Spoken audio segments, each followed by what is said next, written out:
Hello, good morning students. कैसे हैं आप सभी? आई होप सभी अच्छे से होंगे। स्टूडेंट्स, आज हम पढ़ेंगे क्लास 8 की साइंस बुक का थर्ड चैप्टर, विच इज विभिन्न प्रकार के पदार्थ तथा उनकी अभिक्रियाएं। चलिए स्टार्ट करते हैं। Let's begin the chapter. मानव का सभ्यता की ओर विकास कुछ सीमा तक धातु तथा अधातुओं की खोज से जुड़ा है। धातुओं की खोज आज से लगभग 5000 वर्ष पूर्व हुई और अधातुओं की खोज इसके समय पश्चात हुई थी। और मानव द्वारा सर्वप्रथम खोजे गए धातु कार्बन तथा सल्फर हैं। सबसे पहले मानव ने कार्बन और सल्फर की खोज की थी। किसी देश की आर्थिक स्थिति उस देश की मृदा में उपस्थित धातु तथा अधातु की मात्रा व उनके उत्पादन व उपयोग पर निर्भर करती है। किसी देश की संपदा उस देश के पास स्थित सोने की मात्रा पर निर्भर करती है। आजकल धा, आजकल धातुओं और अधातुओं का उपयोग औजार, पुर्जे, मशीन, कार, ट्रक, जहाज, घर, आभूषण, बर्तन आदि बनाने में किया जाता है। और कुछ मुख्यतः उपयोग किए जाने वाले धातु तांबा, चांदी, सोना, सीसा, जिंक, एल्यूमीनियम, निकल, क्रोमियम और पारा आदि हैं। धातुओं की प्राप्ति। धातुएं स्वतंत्र रूप में मुक्त में अवस्था अथवा संयुक्त अवस्था में पाई जाती हैं। धातुओं की प्राप्ति उनकी क्रियाशीलता पर व प्रकृति पर निर्भर करती है। कुछ अक्रियशील धातुएं जैसे चांदी, सोना तथा प्लेटिनम मुख्यतः मुक्त अवस्था में पाए जाते हैं और धातुएं संयुक्त अवस्था में पाई जाती हैं। अन्य अधिकांश धातुएं यौगिकों के रूप में पाई जाती हैं। इनमें सबसे अधिक उनके ऑक्साइड के रूप में पाई जाती हैं। और सभी धातुएं जो प्रकृति में जल तथा अन्य गैसों द्वारा प्रभावित नहीं होती हैं, प्रकृति में मुक्त अवस्था में पाई जाती हैं। खनिज क्या होते हैं? प्रकृति में उपस्थित धातुओं के यौगिक जो मृदीय तत्वों के साथ पाए जाते हैं खनिज कहलाते हैं। और इन खनिजों को दो वर्गों में वर्गीकृत किया जा सकता है। पहला धात्विक और दूसरा अधात्विक खनिज। धात्विक खनिज से धातुओं को निष्कर्षित किया जा सकता है और अधात्विक खनिज में रेत, मिट्टी तथा अन्य खनिज उपस्थित हो सकते हैं। अयस्क क्या होते हैं? अयस्क प्रकृति में पाया जाने वाला वह खनिज है जिससे एक या अधिक धातुओं को लाभदायक रूप से निष्कर्षित किया जा सकता है। जैसे पृथ्वी में एल्यूमीनियम इसके खनिज के रूप में पाया जाता है और ये खनिज बॉक्साइट Al2O3.2S2O तथा Al2O3.2SiO2.2H2O है। सभी अयस्क खनिज होते हैं, परंतु सभी खनिज अयस्क नहीं होते हैं। अयस्क से धातु प्राप्त करने और उन्हें विभिन्न उपयोगों के लिए शुद्ध करने के विज्ञान को धातुकर्म कहा जाता है। अयस्क के कुछ प्रकार हैं। खनिज मुख्यतः निम्न प्रकार के होते हैं: ऑक्साइड अयस्क, कार्बोनेट अयस्क, सल्फाइड अयस्क, हैलाइड अयस्क, सल्फेट अयस्क। विभिन्न प्रकार के अयस्कों की तालिका देखेंगे। अयस्क के कुछ प्रकार देखें। ऑक्साइड है धातु। ऑक्साइड में कौन कौन सी धातु जैसे कि Fe, Al, you, zinc, magnesium, copper, iron, aluminium, ये सभी आते हैं। इसको अयस्क का नाम होता है, जैसे आयरन का हेमेटाइट, मैग्नेटाइट, एल्यूमिनियम के बॉक्साइड, जिंक का जिंकाइट, Mn यानी कि मैग्नीज, और कॉपर का क्यूप्राइट होता है। तो इस तरह से ये इसके सूत्र लिखे हुए Cu2O, ये इसके फॉर्मूलाज हैं। ऐसी कार्बोनेट के हैं और हैलाइड, सल्फाइड, सल्फेट सभी के आपको धातु, उसके अयस्क के नाम और सूत्र दिए गए हैं। नाउ धातुओं के कुछ गुणों के बारे में पढ़ते हैं। धातुओं के गुण क्या होते हैं? धातुओं के अभिलक्षण नीचे दिए गए हैं। धातु के अभिलक्षण नीचे दिए गए हैं। फर्स्टली, धातु ऊष्मा तथा विद्युत के सुचालक होते हैं। सोना विद्युत का सबसे अच्छा चालक है। और उसके बाद चालकता घटते क्रम में चांदी की होती है, फिर तांबे की होती है, फिर एल्यूमिनियम आते हैं उसके बाद। कक्ष ताप पर सभी धातुएं ठोस अवस्था में पाई जाती है, परंतु पारा इसका अपवाद है। एक एक्सेप्शन केस होता है पारे के साथ। पारा यानी कि मरकरी कक्ष ताप पर 3 अवस्था में पाया जाता है। धातुओं को पीटकर पतली चादर में परिवर्तित किया जा सकता है और तथा खींचकर तार के रूप में परिवर्तित किया जा सकता है। अतः धातु आघात वर्धनीय तथा तन्य होती हैं। तनाव होता है इनमें और यह गुण तन्यता कहलाता है। धातु चमकदार होती हैं तथा इन्हें पॉलिश किया जा सकता है। धातु की तन्यता अधिक होती है और धातु धन विद्युतीय तत्व होते हैं। अतः धातुओं में इलेक्ट्रॉन मुक्त करने की प्रवृत्ति होती है। इलेक्ट्रॉन मुक्त करने की प्रवृत्ति होती है तथा ये धन आवेशित आयन हो सकते हैं और ये धनायन भी कहलाते हैं। पॉजिटिव आयन्स होते हैं इनमें। धातुओं के कुछ भौतिक गुण हैं कि फर्स्टली जैसे धातुओं में धात्विक चमक होती है। धातुओं का वह गुण जिसके कारण धातुएं चमकती हैं वह धात्विक चमक कहलाता है। सोना पीले रंग का तथा तांबा लाल भूरे रंग का होता है। स्टील तथा चांदी देखने में सफेद होते हैं। सेकंड पॉइंट, धातुएं कठोर होती हैं। मरकरी के अतिरिक्त अन्य सभी धातुएं कक्ष ताप पर ठोस होती हैं। धातुएं कठोर होती हैं। धातु अणुओं के बीच अधिक आकर्षण बल होने के कारण ये कठोर होते हैं और सोडियम तथा पोटेशियम अपवाद हैं जो मुलायम धातुएं होती हैं। ये एक्सेप्शन केस है इन दोनों का क्योंकि ये धातुएं मुलायम होती हैं। ऐसे जनरली धातुओं के बीच में आकर्षण बल होने के कारण ये कठोर होती हैं। धातुएं आघात वर्धनीय तथा तन्य होती हैं। धातुओं को पीटकर पतली चादरें बनाई जा सकती हैं जिसे आघात वर्धिता तथा इनको तार में खींचा जा सकता है, इसे तन्यता बोलते हैं।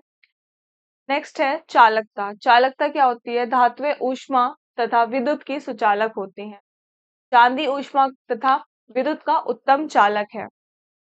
तन्यता, धातु की उच्च तन्यता होती है। धातुएं अत्यंत दृढ़ होती हैं जैसे लोहे का उपयोग पुल बनाने तथा इमारत बनाने में किया जाता है। घनत्व क्या होता है? सोडियम तथा पोटेशियम धातुओं के अतिरिक्त अन्य धातुओं का घनत्व अधिक होता है।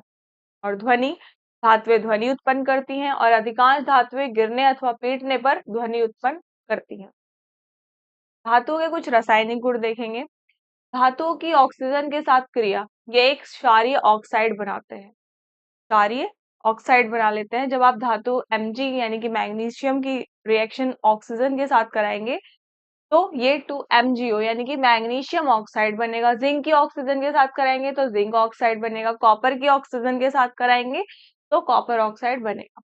ओके, नेक्स्ट देखेंगे धातु की जल के साथ क्रिया कराएंगे। तो हमने सोडियम की क्रिया हमने वाटर के साथ कराई तो हमारा NaOH बन गया यानी कि हाइड्रोजन गैस इसमें से मुक्त हो जाती है और ये धात्विक ऑक्साइड बना के ऑक्सीजन गैस हाइड्रोजन गैस यहाँ से मुक्त हो जाएगी।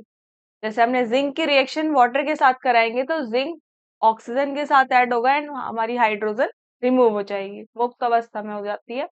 जल के साथ धातु की क्रिया का जो क्रम है, जल के साथ जो क्रिया करती है धातु, उनका कुछ क्रम होता है। सबसे ज्यादा तो हमारा Na, सोडियम, मैग्नीशियम, जिंक, फिर हमारा आयरन, देन कॉपर।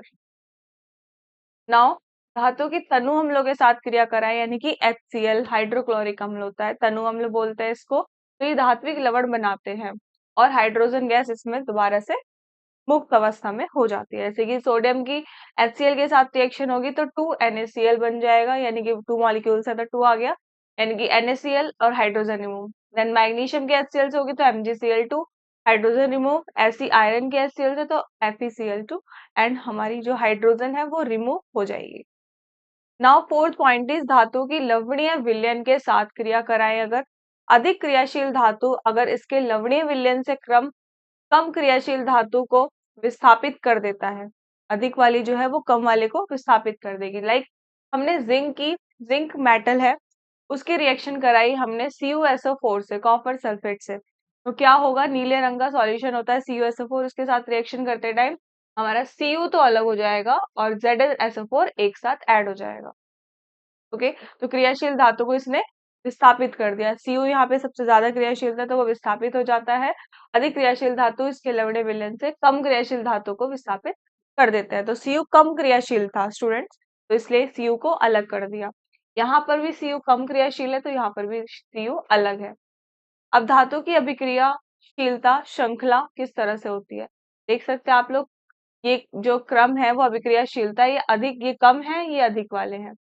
तो पीटी, एयू, एजी, कॉपर वगैरह ये सभी पॉइंट्स हमारे कैसे हैं, कम क्रियाशील होते हैं। लेकिन हमारा अगर हम कोबाल्ट, बेरिलियम, सोडियम, पोटेशियम की बात करें तो ये सभी अधिक क्रियाशील वाले धातु होते हैं। तो इसके लिए जनरली आपको पीरियोडिक टेबल लर्न होनी चाहिए, उसके एलिमेंट्स पता होने चाहिए, उनके नेमिंग पता होनी चाहिए कि हम उसे किस सिंबल से डिनोट करते हैं। और यह स्मरणीय है कि अधिक क्रियाशील धातु लवणीय विलयन से कम क्रियाशील धातु को विस्थापित कर देती है। जो कम क्रियाशील वाले होते हैं उनको ये रिमूव कर देती है।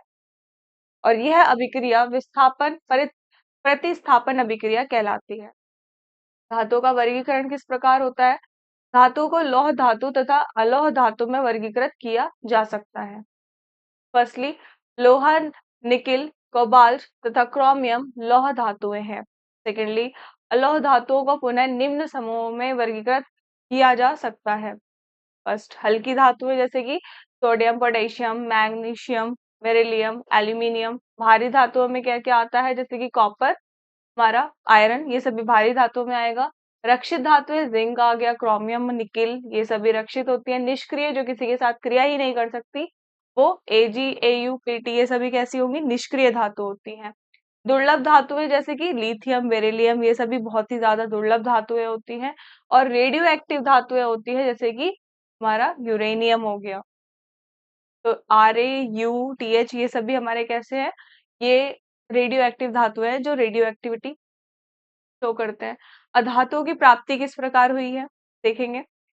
अधिकांश अधातुएं प्रकृति में मुक्त अवस्था में पाई जाती हैं, जबकि कई धातुएं अधातुएं अनेक यौगिकों के रूप में खनिज में पाई जाती हैं।